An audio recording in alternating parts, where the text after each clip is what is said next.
Interrogator Greg Sargent stood with his group of experts and contemplated the door. It was larger and fancier than any of the others in the hallway. And it was also the only door that had been welded shut. The words, "Psyker Holding Cells," could just barely be seen under the swaths of prayer seals that covered the door. Sarge shuddered at the memories those words dredged up, and silently cursed whoever had decided to leave the damned section in during the ship's refit.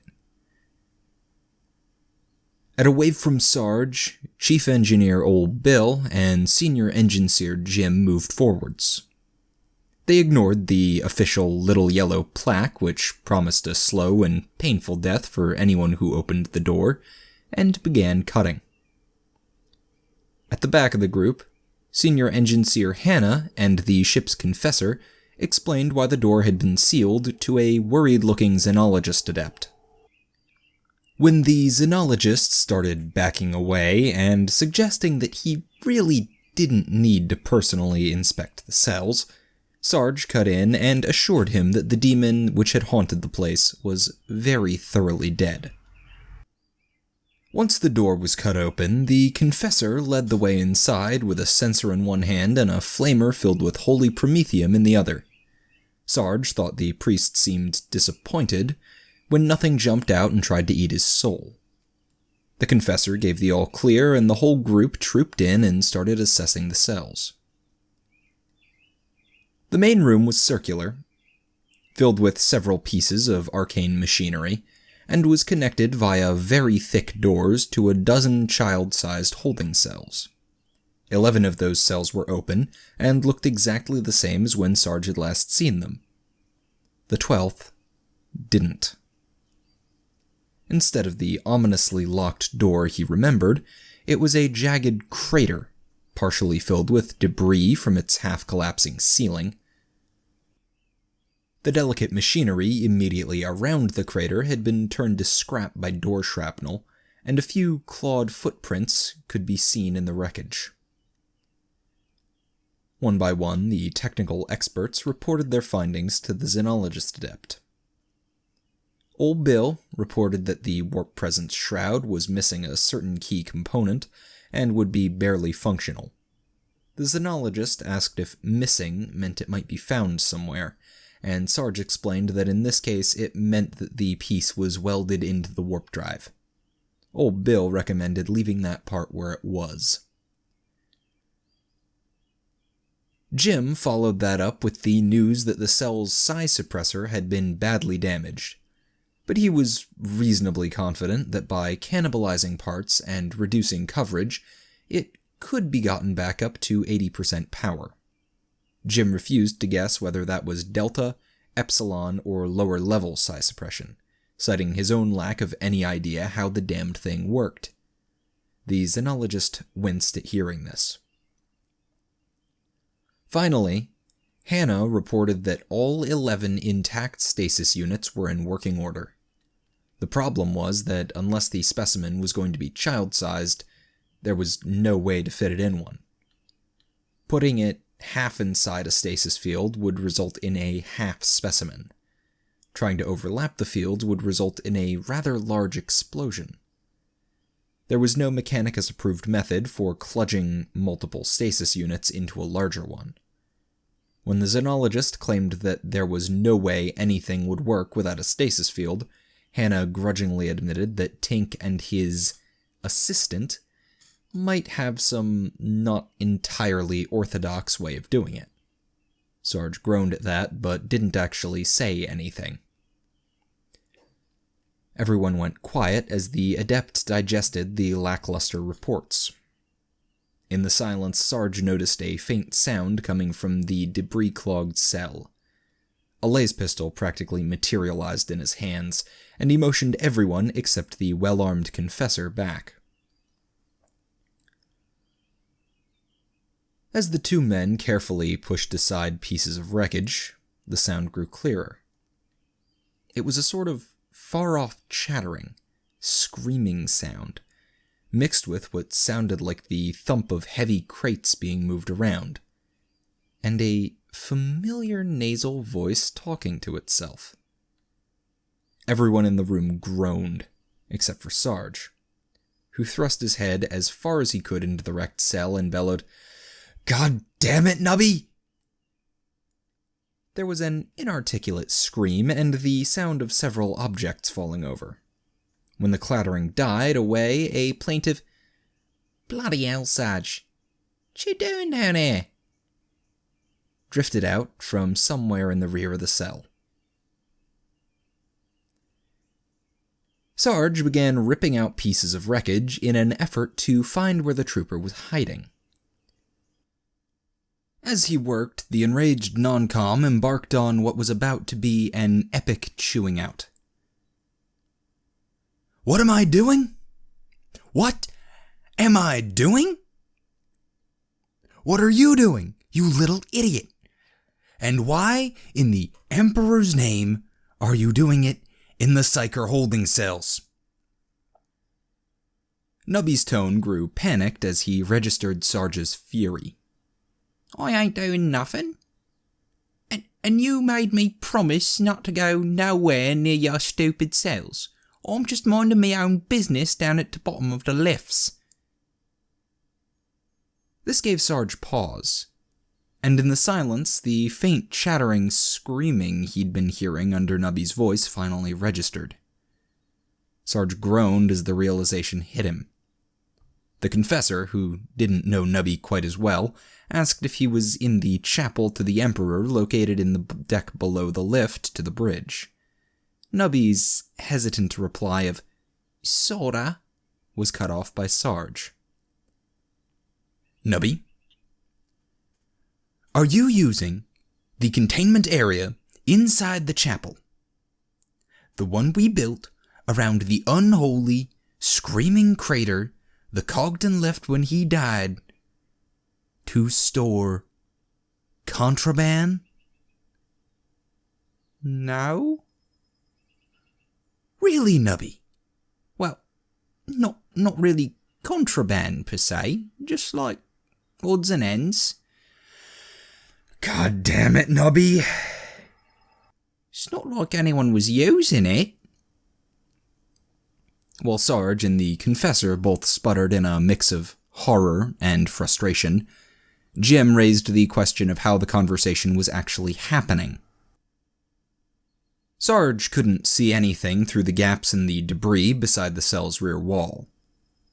He grudgingly ordered Nubby to search the containment room for any sort of communicator or portal. Nubby followed their voices and reported the glowing crater left by the dead Cogton as the source.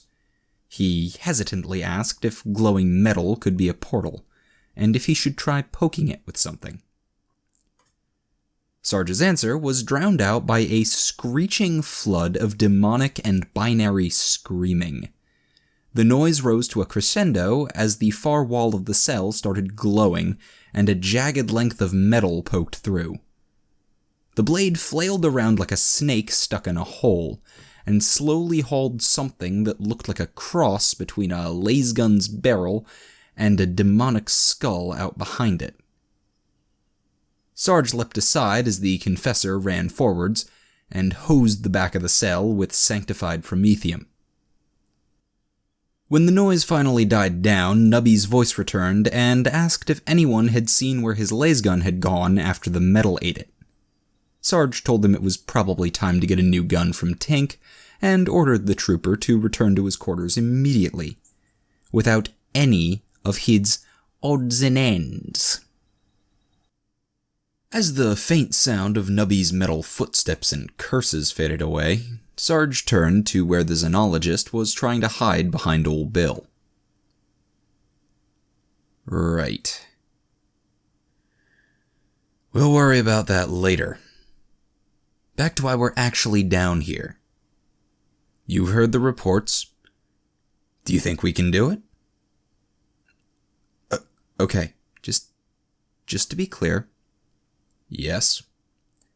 We have a psyker containment area with almost no warp presence shrouding, an indeterminate amount of psi suppression, and a stasis field that'll be kludged together from smaller units by that mad Xenos you've got hiding in your quarters.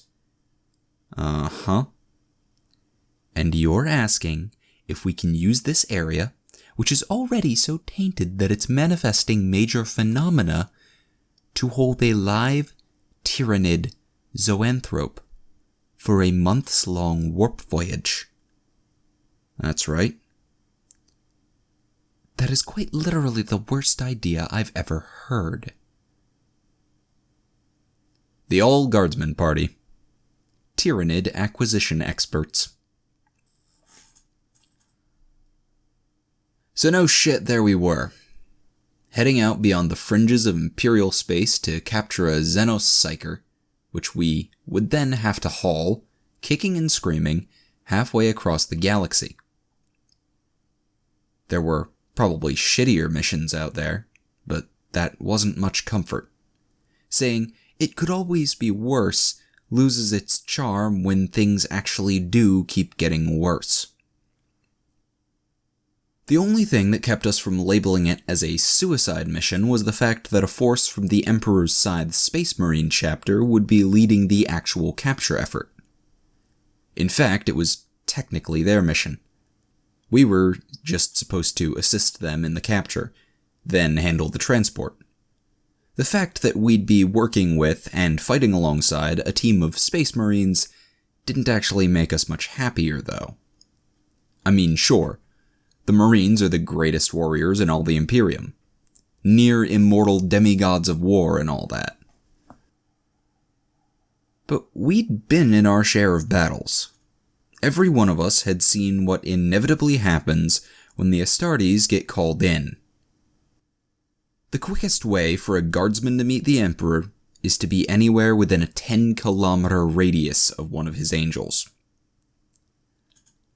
Sadly, the assignment had come directly from Inquisitor Oak, so there was nothing we could do to avoid it, no matter how insane the mission, how bad our equipment, and how certain our deaths. There was nothing short of desertion that would get us out of our orders. So, we went to work preparing our equipment and took solace in the most sacred right of all soldiers: complaining. To start with, Tink complained about how unfair it was to stick him and Theo, our semi-captive Tau scientist, with so much to do in so little time. The two of them worked furiously on the problem of combining the smaller stasis units into a larger one, while simultaneously trying to cram more pulse weapons into lasgun disguises and build Spot 2.0. Their efforts were seriously hampered by the fact that Tau science isn't anywhere near as advanced when it comes to stasis fields, or anything related to psychers for that matter, as it is on the subject of plasma or drones. Then on top of that, there was the whole heretical xenotech on an Imperial vessel issue. The xenotech problem wasn't as serious as it used to be. Replacing all our annoying old cogboys with slightly less annoying young cogboys had resulted in far more liberal outlook among the ship's tech priesthood. Sarge still insisted on a moderate amount of discretion, though, which caused significant slowdowns, especially when combined with Jim's newfound stodginess as head cogboy. Mr. I'm a big boy now head engine seer Jim flat out insisted that none of the junior tech priests were allowed to even work in the same room as Theo, much less lend a mechadendrite. We sort of understood that it was all for the safety of the acolytes, who might get in deep trouble if they displayed bad habits in their future postings, but it slowed things down considerably. Tink wound up drafting Sarge and most of the adepts as assistants. None of them were very helpful, mind you, but the fact that they were suffering with him cheered Tink up immensely. Jim, Hannah, and old Bill did their fair share of complaining too. The projects they were working on weren't much easier than Tink's, and they also were trying to keep the ship running and train their new recruits. In the long run, the fresh batch of cogboys was probably going to work out wonderfully, but in the short term it was complete mayhem. Hannah had it especially bad, since she was the one in charge of the newbies while the others ran their projects. She was driven to the edge of hysterics by a constant barrage of questions and problems, ranging from trivial to potentially fatal, from the acolytes. The poor cog girl hid from them in our barracks more than once. While the technical folks whined about overwork, Doc, Fumbles, and the Xenologist Adept complained to anyone who would listen about being used as human guinea pigs. Really, all of them understood that there was no other option for testers, and the containment area had to be tested. They just hated the fact that said testing consisted of the Xenologist coaxing Fumbles into trying to manifest the sort of powers a zoanthrope might use, while Doc stood around and waited to fix whatever went wrong. And when you combine Fumbles trying to use powers outside his comfort zone, a high-stress environment, and the quality of the containment area, you better believe things went wrong. At least Doc did get a lot of practice fixing up injured cogboys, so there was some silver lining. The only members of the team who weren't involved in preparing the containment area were Nubby, Twitch, and Amy. Of course, they didn't let that stand in their way of bitterly complaining. In fact, they used their free time to complain harder. The three of them wandered around the ship on their patrol of the tainted areas, looking for warp phenomena and demon incursions, while whining to each other about their sorry lot. Nubby had a whole slew of grievances, mostly with Sarge. The chewing out he'd received for appropriating the screamy crater room as a warehouse was minor compared to the one he'd gotten when he went back in there. Originally, he'd only intended to clear out his stash, but then Tink and Theo had requested he run a few experiments. For science, they said. Nubby felt it was entirely unfair that he'd received all the blame for the incident with the crater and the rat. Anyway, the mutated rodent hadn't actually hurt anyone. It had just chased a tech acolyte around for a while, and then spontaneously combusted. So Nubby grumbled continuously about how unreasonable Sarge had gotten since his promotion, and the fact that he wasn't even allowed to hang out with Fumbles during tests on account of being disruptive to the work environment. Twitch had been driven to a significantly higher than usual level of paranoia by the news that he'd be sharing the ship with a Tyranid. This was compounded by the ban on indiscriminate booby traps that Sarge had enacted after several of the acolytes had gotten themselves injured. The cherry on top, and primary focus of Twitch's complaints, was the fact that Doc had refused to move back into the barracks after his legs had finished healing. Doc claimed his preference for sharing quarters with his hospitalier girlfriend wasn't a slander on the quality of Twitch's defenses, but the demolitions trooper didn't buy it. He interpreted this decision in the same way he did most things, as a complex conspiracy to make him unhappy. Finally, bringing up the rear of the little parade of misanthropy was Amy, who had perhaps the pettiest gripe of all of us. Her hair was messed up. Doc's girlfriend had done a wonderful job of repairing the second set of facial burns our markswoman had received, and she'd used some special hospitalier trick to repair Amy's scalp. Unfortunately, Amy was completely fixated on the fact that the treatment had left a hand-wide stripe of pure white running through her now buzz-cut hair. None of us really knew why she cared so much. Amy hadn't been particularly vain in the past. It was odd that this specific thing loomed so large. Perhaps it was because Nubby had the poor taste to say it made her look like a skunk. The three troopers shared their displeasure with just about everything they ran into, whether it was a minor warp beastie, mutant crutoid, or newbie tech priest.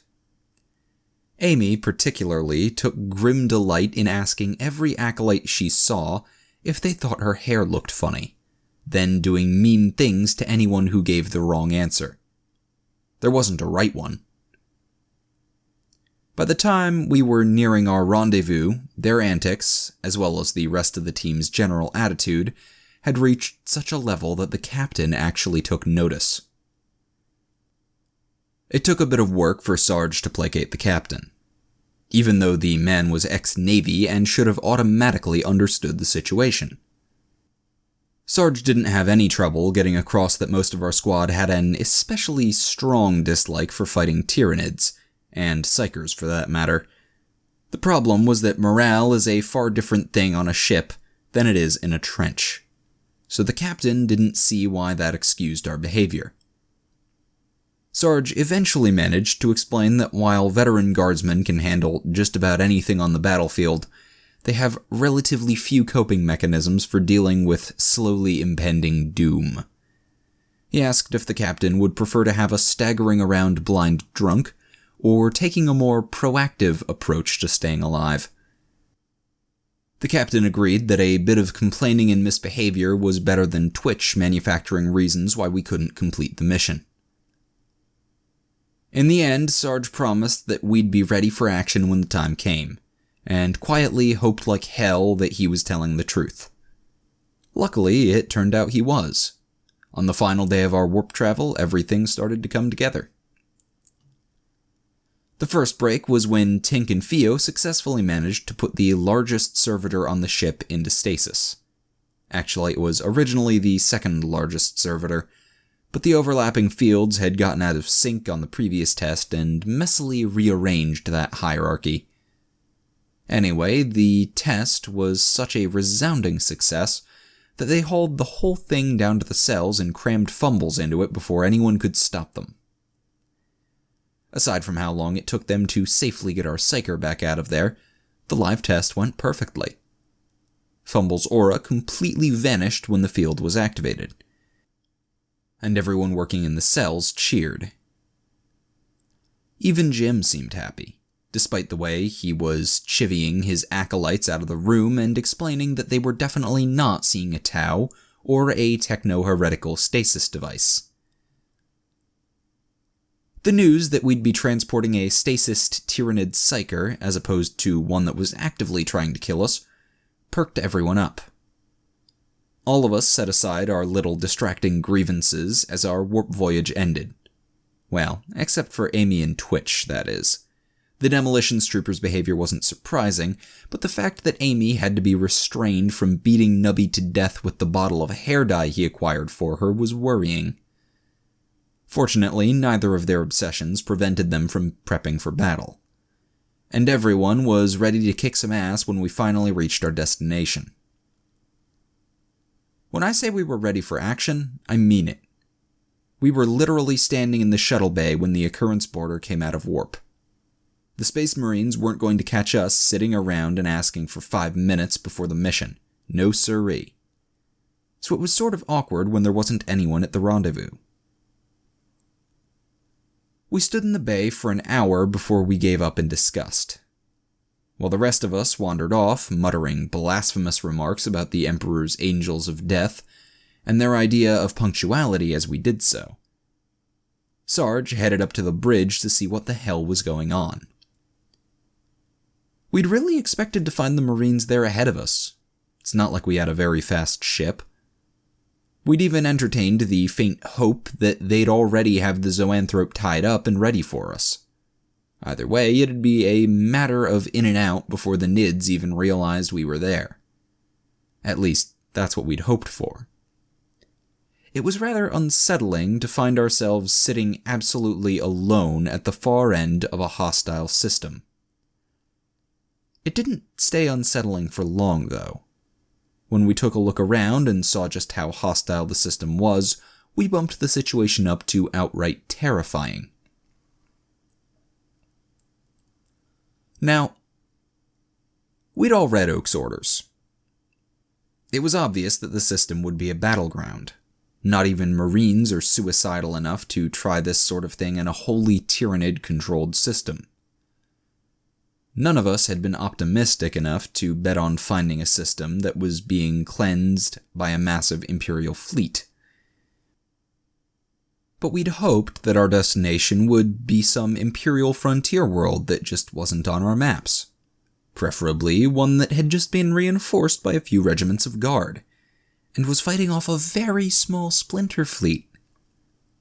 Of course, if we couldn't get a world with more guardsmen than Nids, we'd have happily settled for any Imperial presence, regardless of how many bugs there were. Hell, we would have been happy with one of those weird independent systems you get out here, or even a Tau world, so long as they were busy with the Nids. All we'd really wanted was a system where the fight was sort of even, and one side wouldn't be shooting at us. Instead, what we saw when the Occurrence Borders scanners came online was 4 planets, 4 hive ships, and thousands, if not millions, of far smaller ships.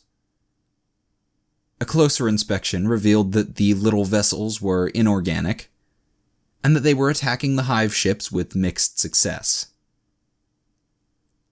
Sarge left the bridge shortly after the first detailed scan came in. Sarge came down and gave us the bad news.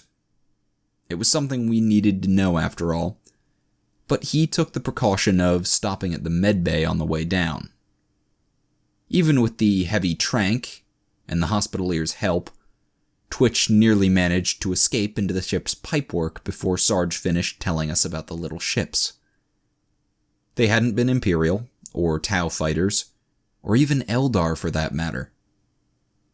Every single one of the smaller craft had been a ramshackle contraption held together by a combination of spit, red paint, and a complete refusal to understand or even acknowledge the laws of physics. Orcs. Why did it have to be orcs?